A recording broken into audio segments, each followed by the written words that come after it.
5:15 a.m., December 28, 2014. Juanda Airport, Surabaya, Indonesia. 155 passengers and 7 crew members are boarding an AirAsia flight on a routine hop to Singapore, one of the world's busiest airports. Air traffic controllers assign the flight the call sign Wagonair 8501.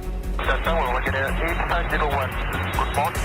Wagonair 8501, good morning, join the tower, go ahead. At the helm is Captain Irianto, a 53-year-old former fighter pilot with more than 20,000 flying hours under his belt. The co-pilot is 45-year-old Frenchman Remy Emmanuel Placel. He's flown over 2,000 hours. Also on board is 22-year-old trainee flight attendant Karanisha Haidar Fausi. The planned route from Surabaya crosses over the equator through latitudes that are home to the world's most destructive weather, known as the Intertropical Convergence Zone. It's the hottest place on the planet, I think, is the sea surface temperatures in the Intertropical Convergence Zone. That means there's lots of moisture going into the atmosphere from the ocean. Water vapor is the fuel for tropical storms. It's where the energy comes from. Although it's warm air that creates storms here, when it reaches high altitude, temperatures within the clouds drop dramatically to as low as minus 112 degrees Fahrenheit, as cold as winter in Antarctica.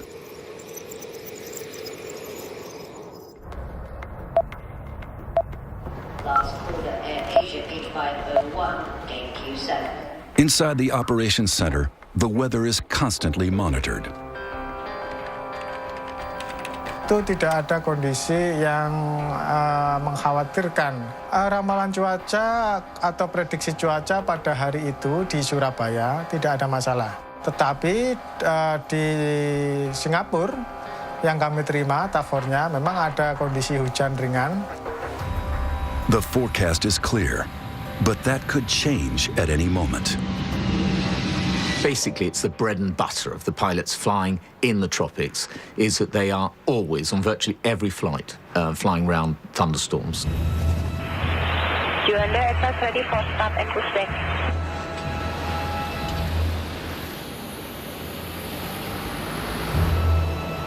The plane is an Airbus A320, one of the most technologically advanced in the skies, and the world's best-selling single-aisle airliner. Again, 8501, clear to Singapore, Mike 635, level 240 initial. This plane has flown 13,500 times, covering more than 23,000 flight hours. Again, 8501, clear to takeoff.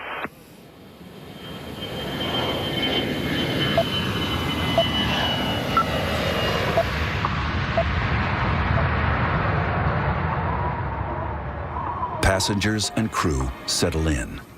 25 minutes into the flight, the plane is cruising at around 32,000 feet, now operating on full autopilot. A lot of the time, the plane is being flown by the autopilot. It's a normal flight. There's nothing abnormal about the situations or the scenario we're in. The Airbus 320's autopilot system consists of 7 computers. Airplanes are like computer games nowadays. There's a lot of pilots that will just engage the autopilot as soon as they're climbing to altitude and not touch it till they come home. And they can do that. It's literally that easy. As the plane approaches the equator, storm clouds are brewing over the Java Sea below. Severe storms can go from very small storms to very large, dangerous storms in a matter of just a few minutes. You can see a thunderstorm ahead of you or below you, and in the very few minutes you take to get there, it could have climbed several thousand feet above you.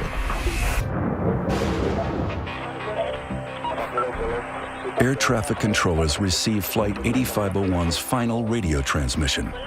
The plane requests permission to take a left turn and climb.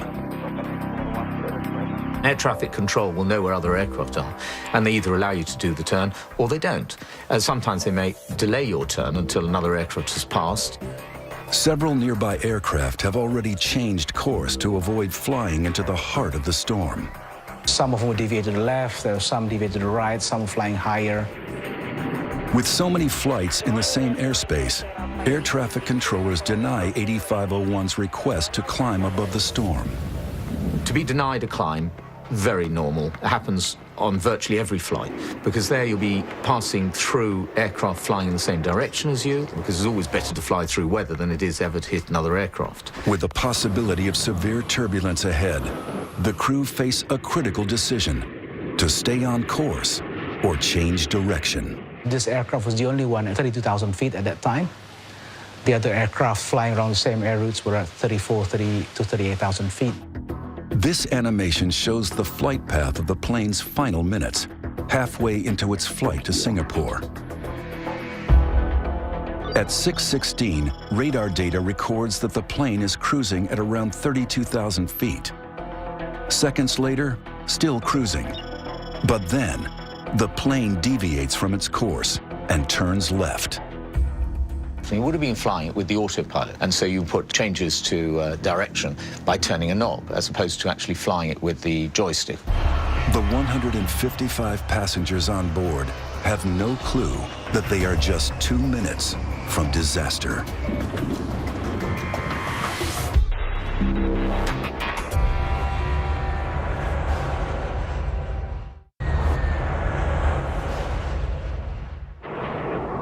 December 28th, 2014. An AirAsia flight to Singapore is flying into a thunderstorm. Modern airliners are designed to withstand the turbulence produced by severe weather, but a thunderstorm is not a place any pilot wants to be. Fear. Definitely fear. There are no pilots who fly through a thunderstorm who don't experience fear. But you overcome that because you have a job to do. The guidance was you're going to encounter some thunderstorms. They didn't know how severe they would be. They didn't know precisely where they were going to be. So you don't know until you get into it. And then when you get into it, sometimes it's too late. A massive thunderstorm is the ultimate hazard for the crew of an airliner. In the last 50 years, bad weather has been a factor in over half of fatal commercial air accidents. I mean, there's so much energy that's being released in a storm like that. It's just chaotic. It's dangerous. It's turbulent. And there's an added force of nature to contend with: total lightning. Total lightning is both the cloud-to-ground lightning that we're all accustomed to seeing when it hits the ground, but in severe storms, there is 10 times as much lightning that is up in the cloud. At 6:16, radar data records that the plane is cruising around 32,000 feet.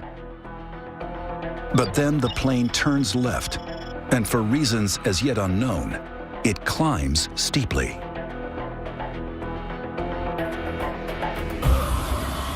It would be dark, there would be lightning.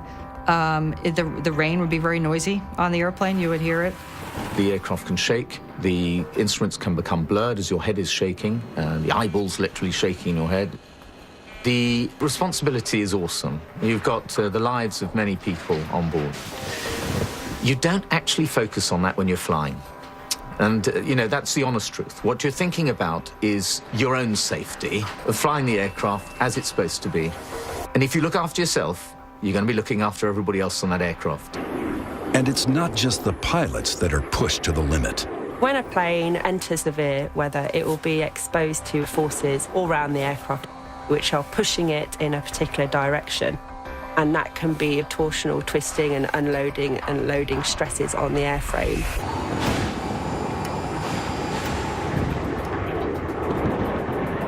The plane climbs through 37,000 feet. As it climbs, its speed slows to just over 400 miles per hour. Just 20 seconds later, the flight is around 38,000 feet. Then, it slows down even more. At 6:18 a.m., the plane goes missing from radar.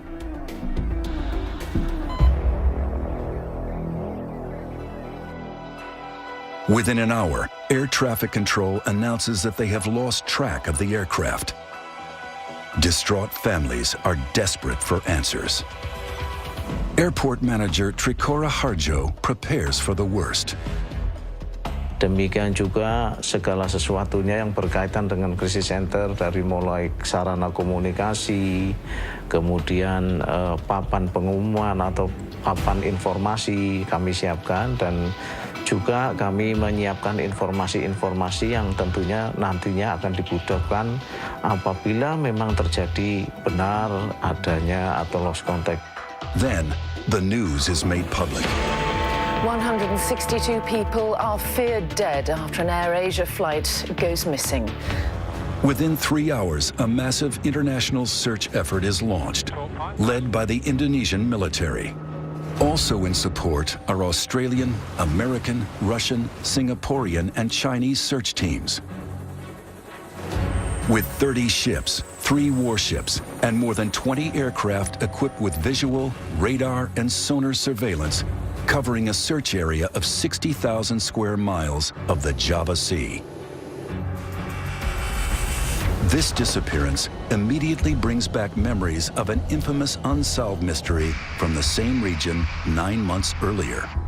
On March 7, 2014, Malaysian Airlines flight MH370 was en route from Kuala Lumpur to Beijing with 239 people on board. An hour into the scheduled flight, it disappeared from radar screens.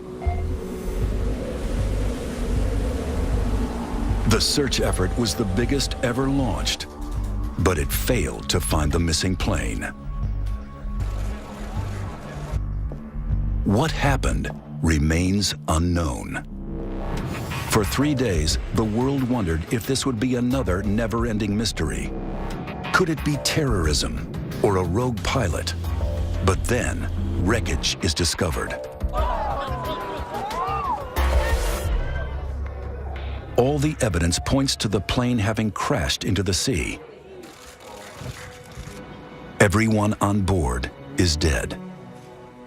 One of the first bodies to be recovered is the trainee flight attendant, Karunisha Haidar Fausi. Her funeral becomes a focus of national mourning. Unlike MH370, there's no missing plane here. The mystery is, how did this happen?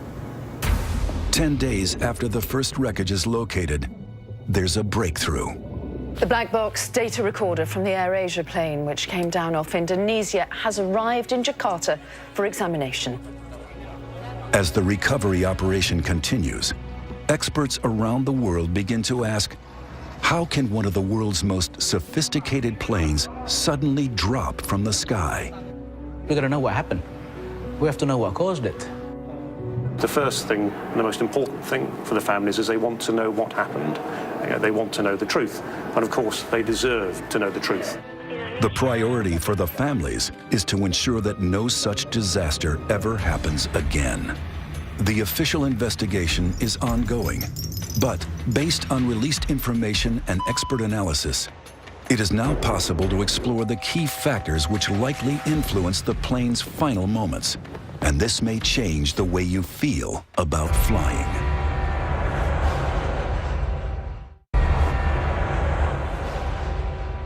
Though the researchers have the flight's black box, it only tells part of the story. Investigators dig into the data to tease out the accident's origin. We understand that there are 3 conditions that can cause the accident. First, the instrument, maybe the airplane itself, human error, and the last thing is the weather situation. The first question is, what caused the plane to climb so fast? After cruising at around 32,000 feet, the plane turns left and climbs steeply. Just 40 seconds later, the plane is over 37,000 feet. 38,000 feet. That's a climb of nearly 6,000 feet in less than a minute. 3 times faster than normal and outside the parameters set by the autopilot. So was the plane out of control, or was it direct pilot action? 6,000 feet per minute is a pretty hefty climb at altitude, no less, when the performance isn't as good. It's possible that they pulled the nose up and traded speed for altitude. That is possibly what happened, that the aircraft was climbed too steeply. But there could be another reason. It's possible that they got into an updraft and they were carried up by a bubble of air, basically. It's very turbulent and very chaotic and very dangerous, and what goes up has to come down. So you have a massive updraft, and then you get a massive downdraft, and that's just a terrible scenario for a plane and a pilot. You don't want to go into that. Experts have a good idea what happened after the plane got above 38,000 feet. The AirAsia flight must have stalled. Most people understand a stall as they would when they're driving a car, and that would be the engine stopping. That's not the case with aircraft. An aircraft stalling means that the airflow has actually broken away from the wing, and the aircraft no longer flies at this point. It is literally falling like a dead weight in the sky. The engine is still running, but the plane is falling. To see how this affects aircraft in flight, test pilot Dr. Guy Grattan is examining the profile of a wing in a wind tunnel. In the wind tunnel, you can see the flow demonstrated by these lines of smoke. At level flying, the airflow is steady around the wing. But then, as the angle of attack changes, just as it would in a climb, this happens. You reach a point where the flow starts to separate, starting at the rear top surface, and then it breaks up completely. This is known as the stall. Guy is going to put his skills to the test by pushing this plane to its limits and stalling it. Aerodynamically, the stall happens when the flow has broken up on the upper surface of the wing and it ceases to lift efficiently, and that causes the aeroplane to fully or partially lose control. This light aircraft is a Grumman AA-5, but the aerodynamic principles are the same for any plane, including the AirAsia flight. If the aeroplane stalls, a good pilot should be immediately reducing the angle of attack and increasing the power to recover. If they don't do that, what's likely to happen is an increased rate of descent, and either the aeroplane will remain in the stall until it hits the ground, or the aeroplane can enter a spin. For an unprepared pilot, the effects of a stall can be catastrophic. During takeoff in Afghanistan, after its cargo shifted to the back of the hold, this freight plane stalled.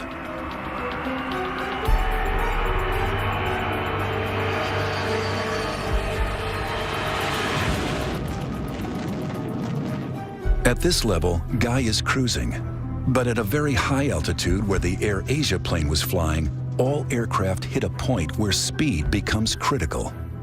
It's an area known by pilots as Coffin Corner. Coffin Corner exists at a high altitude, and to fly at those conditions is really very difficult because you've got to manage the speed of the aeroplane very, very accurately. Every plane has a maximum and minimum speed. The complicating factor is the higher the altitude, the smaller the margin of error between going too slow and going too fast. If you go high enough, what you do is reach a point where the stall speed and the maximum speed are very close together, and we refer to the aeroplane as being in Coffin Corner because if you go any faster, then you'll lose control or break the aircraft, and if you go any slower, you'll lose control of the aircraft. So it's a very vulnerable place to be. Whether or not you're high up in a Coffin Corner or at low altitudes, a stall possesses a unique challenge for a pilot. I'm just going to reduce the power, and then I'm going to hold the nose up. The effect of that is going to be that the speed's going to bleed off. Anything below 60 knots risks a stall. Okay, just closing the throttle now. You can see the speed is bleeding off now. At 65 knots, I've got a stall warner. Could this be what happened to the AirAsia 60, flight? the airplane started to wallow. You can see the nose coming up. I've lost view of the horizon in front of me. It's about 55. I'm about to lose it.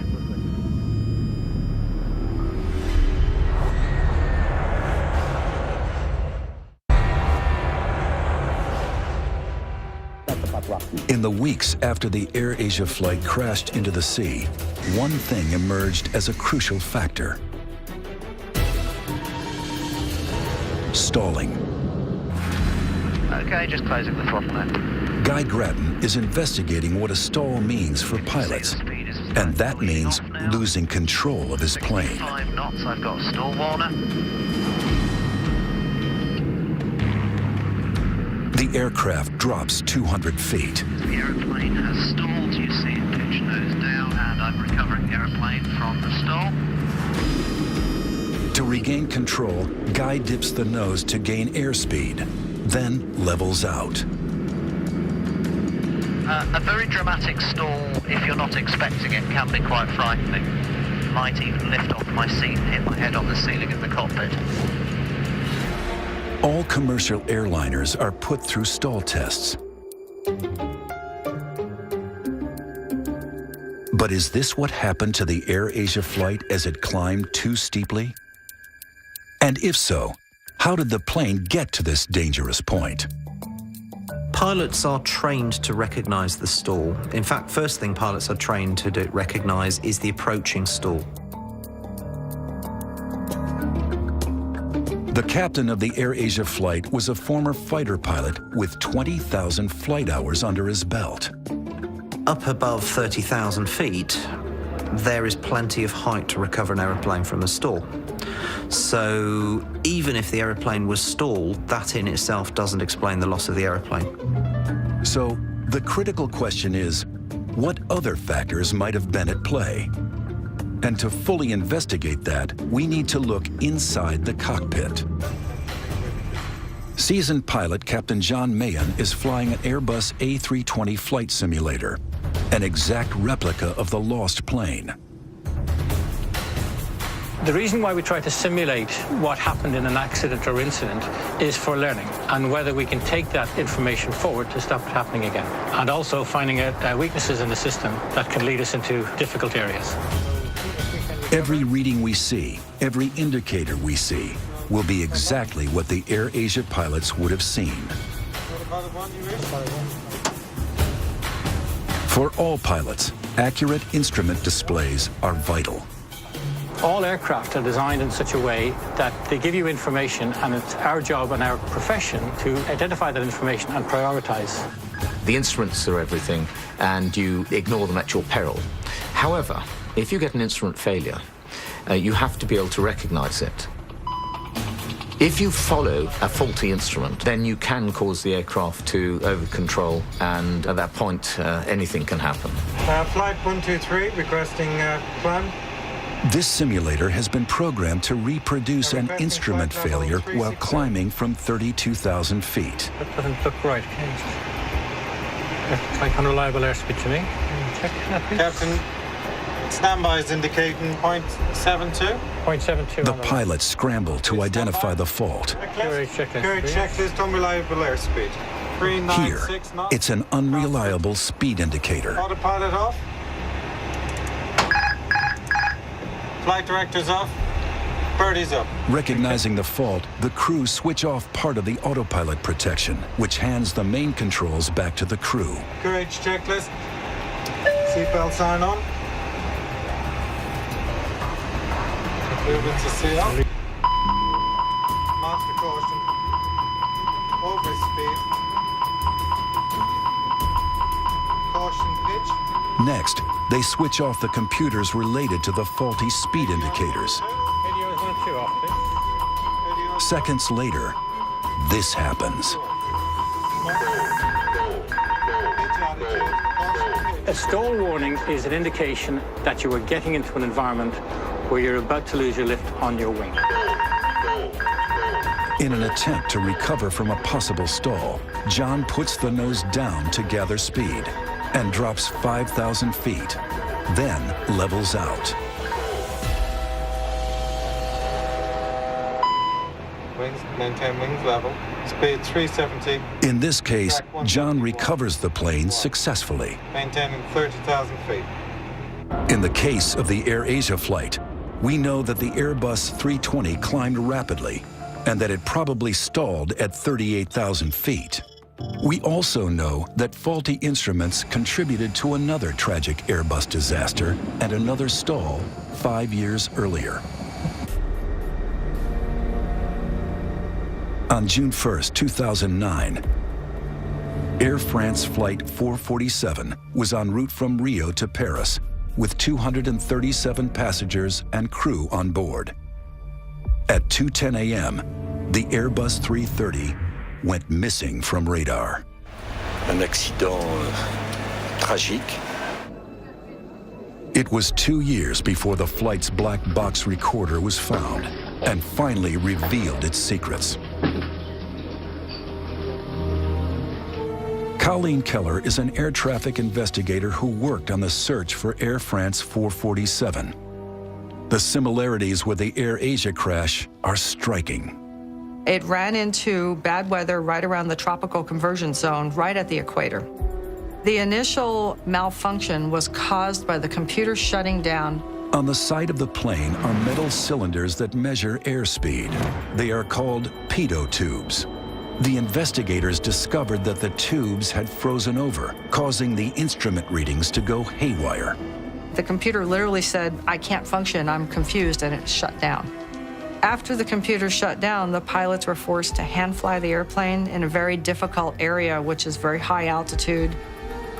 These are some of the actual words spoken by the pilots as recorded by the cockpit voice recorder. Qu'est-ce que vous faites? On fait un contrôle de l'avion là? They had the throttles back and they had the nose up, so both those combined to make it start to go very slow.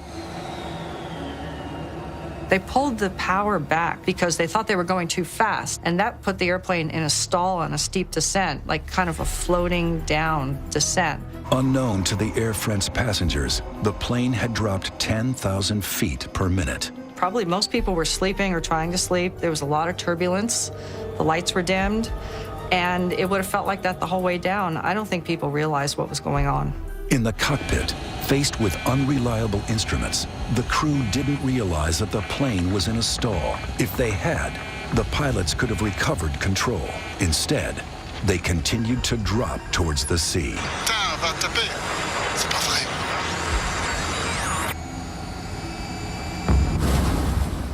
Why did they do that? It's impossible to tell because we can't really get into the minds of the pilots who died there. The Air France tragedy highlighted the fact that pilots need to have better basic skills. I think people were very surprised at the confusion in the cockpit. People think of pilots as being very professional, but they're just human. Did the AirAsia flight suffer a similar fate? One thing we're looking at, which is rather like Air France 447, is potential problems with the aircraft, which then confuse the computer systems, which then cause a very heavy burden on the pilots. What could have forced these pilots to make a deadly split-second choice?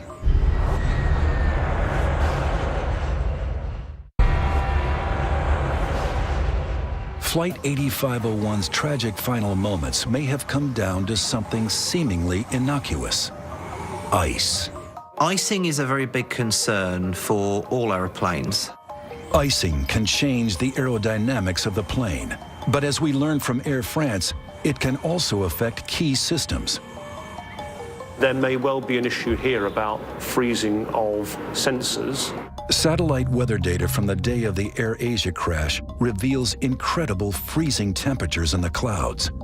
At the top of the storm, it's nearly as cold as the coldest day in Antarctica, as low as minus 112 degrees Fahrenheit. This wind tunnel replicates flying through a typical cloud at a temperature of just minus 4 degrees.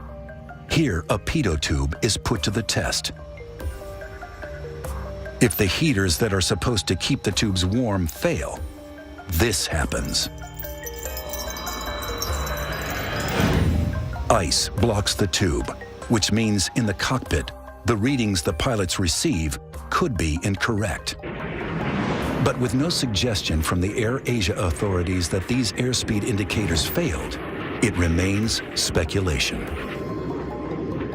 The most plausible theory is potential problems with the aircraft and then how the crew responded to what the aircraft was doing.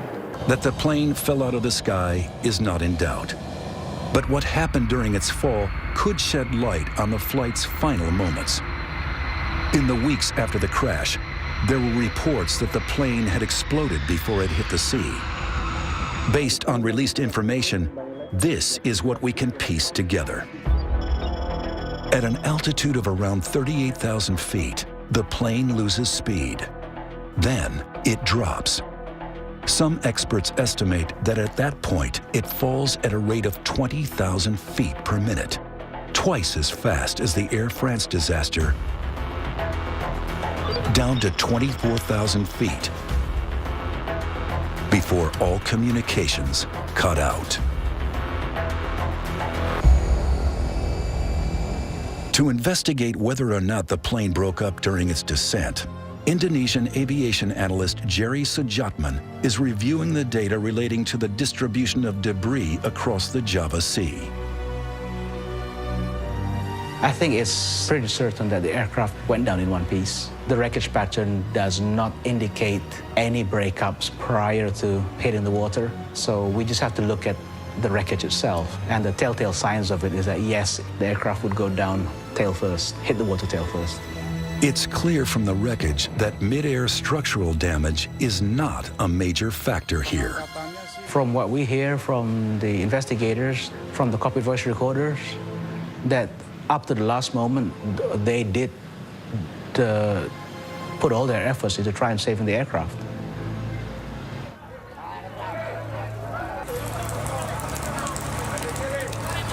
The official investigation is ongoing.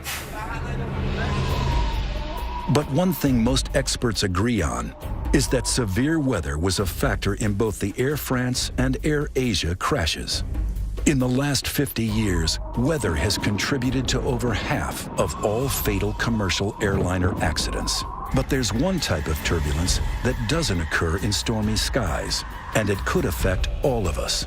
Anyone who's been on a plane at cruising levels, flying through clear blue skies, you'll know that it's possible suddenly to hit turbulence that the pilot couldn't see coming, so it literally comes out of the blue. It's called clear air turbulence. At the moment, there's no onboard electronics that can see it. The pilot can't see it. It really is invisible. Inside pockets of air, wind direction changes suddenly and severely. It's been known to cause structural damage to planes and has caused injury and death. The shocking truth is that an Air Asia type event could happen anywhere in the world today. There's still not the technology in place for controllers and pilots to make sure that they don't fly into severe weather. Here at the University of Tokyo, Professor Suzuki is looking to change that. I believe the air travel becomes safer and safer. However, we have to establish a new technology to overcome the weather conditions. Clear air turbulence is invisible, so it's very difficult for an aircraft. It can change the acceleration of the aircraft and attitude. Suddenly, it's very dangerous. This device is designed to detect it. Behind this lens is a shortwave ultraviolet laser. It's a technology called LiDAR. It detects clear air turbulence by spotting currents of water molecules. This is our LiDAR systems. It's a prototype one. And this is an optical antenna. And this antenna can receive the reflection from a laser beam. In flight tests, this LiDAR system detects the range of moving water molecules in the air at a distance of up to 18 miles. The aim is to develop a more streamlined onboard turbulence early warning system within years. So there is a possible future there for us in which we could see fleets of airlines fitted with this technology, making encounters with severe turbulence a thing of the past. There's one more advance being rolled out that is set to revolutionize our skies. And it might help prevent an Air Asia type crash in the future by tracking planes in real time.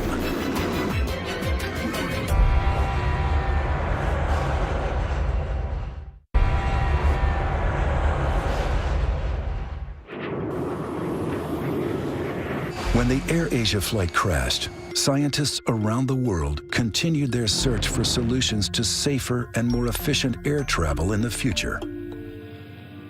It's just amazing to me how complex the airspace is. From pilot to air traffic controller, many different systems interchange information and data. Our current technology is unable to track all those planes as they move around the globe.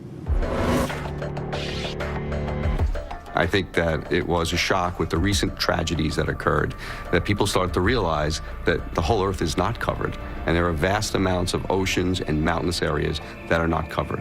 It's estimated that 70% of the world's airspace is out of the range of radar. Currently, what controllers see when aircraft are crossing the oceans are a dot that was placed by an airplane reporting back, say, 10 minutes ago, and they know where it's supposed to be 10 minutes later. So really, there's a 10-minute gap, which is basically 80 miles apart.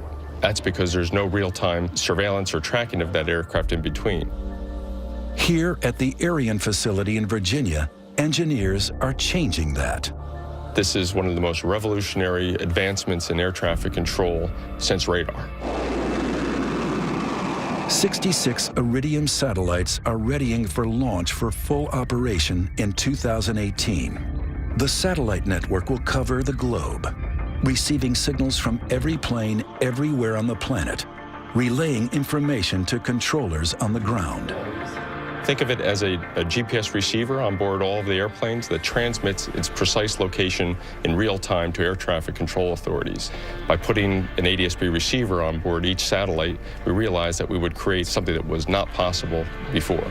If this technology were available now, MH370 would have been better tracked, and the AirAsia flight would have been found within hours, not days. With second-by-second information, air traffic controllers will be better equipped for a quick response to pilots who need a sudden change of altitude. The AirAsia flight might not have been denied permission to climb to avoid a storm. The altitude changes are important because a lot of those requests are a function of weather. So when the pilot says he's over a particular point and he's requesting to change altitude, the controller will have the screen to look at, and the pilot will have a higher rate of responsiveness from the controller based on the fact that they have a shared situational awareness. Global tracking of flights will make managing flights safer and more efficient. But a critical issue remains. There's one unpredictable factor that's a cause in up to 80% of all air crashes: human error. I think the public is wondering how safe flying is. People are afraid of airplanes crashing because the crashes are so horrific when they happen. A lot of people die at once, and they think about that. But truly, aviation is a lot safer than most other forms of transportation. However safe day-to-day flying is, the fatal Air France crash tells us that too much technology in the cockpit can cause confusion. You've got a very highly automated aircraft, and crews sometimes struggle to deal with the complexities of the automated systems, and they are not trained to deal in an emergency or difficult situation with manually flying an aircraft. Are pilots becoming over-reliant on computers? Pilots today have lost their skills. They're not hand-flying the aircraft as often as they have done in the past, and therefore when they have to do so, they're not as skillful doing it. And there's no question about it, because practice makes perfect. But overall, we're much better off with this automation. The answer seems simple: more training and more experience at the helm. Everybody knows that pilots should probably be flying manually more than they are doing. Technological advances are seeking to keep up with ever-increasing demands for travel and making flights better able to cope with increasingly violent weather. But for the families of the passengers and crew of the AirAsia flight, their hope is that a tragedy like this will never happen again. They want future accidents to be prevented of a similar type.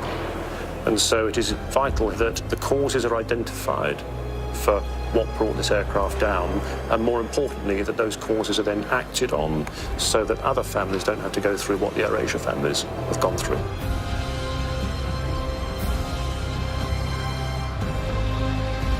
This accident, to me, is a very sad one because I see Indonesia AirAsia as probably the safest Indonesian airline there is.